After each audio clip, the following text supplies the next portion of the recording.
Steph has an annoying little brother like I do. I want to talk about how he handles him. So, what?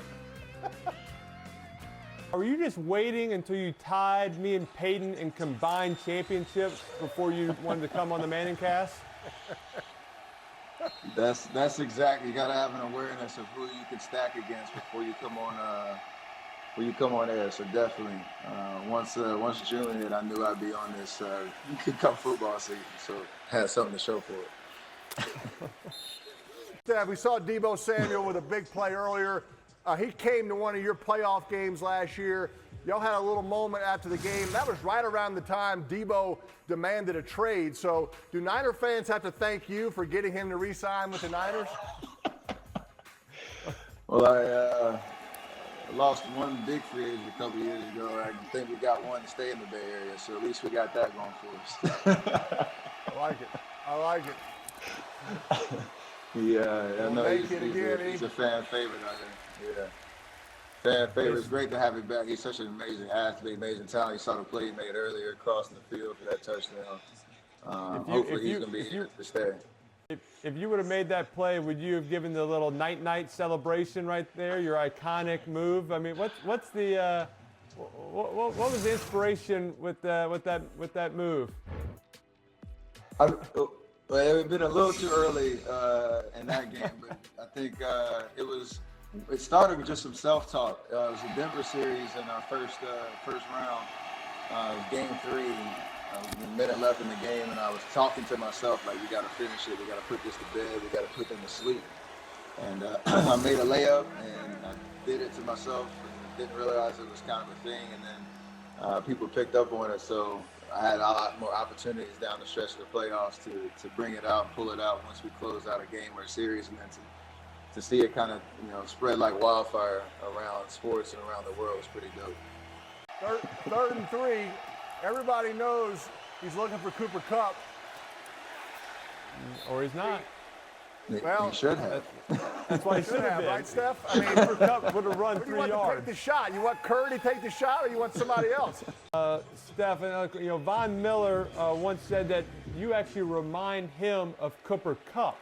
And I got a quote here. He says that neither of you has a super flashy game. Now, do you think Von has ever seen you play a basketball game? I was about to say. I like the kind of like Swiss Army knife type vibe. Just put the ball in your hand, something creative is going to happen. But they're flashy. To say I'm not that is might be a little off.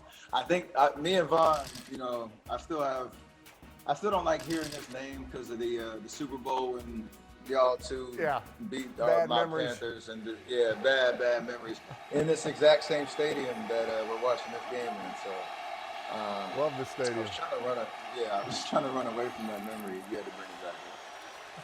Play action. Screen. He had him. On the delay, Steph. That tight end Higbee. He's blocking, sell and run.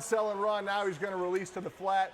You just heard Stafford drop an F-bomb. I can hear that in the distance. He's not happy. Oh, that looked like sometimes the sidearm. Sidearm. He didn't have to sidearm. He had time. You don't have to sidearm it. I throw those hook passes and pick and roll all the time just for no reason, just because you just feel like it. Watch 27, Watch the running back on the sneak route. Yeah. Might not have had time to hold it. Throw it. Bad.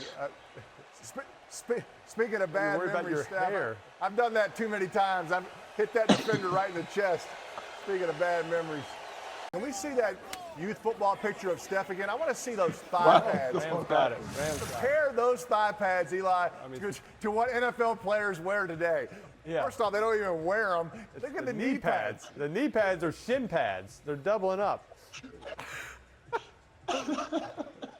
Compare those. Yeah, look at these. Look at these pads. Hey, my mom was like, hey, if you go out here, you win every piece of equipment they got. Hey, Steph, back in 2020, you and Peyton played in a little golf match together.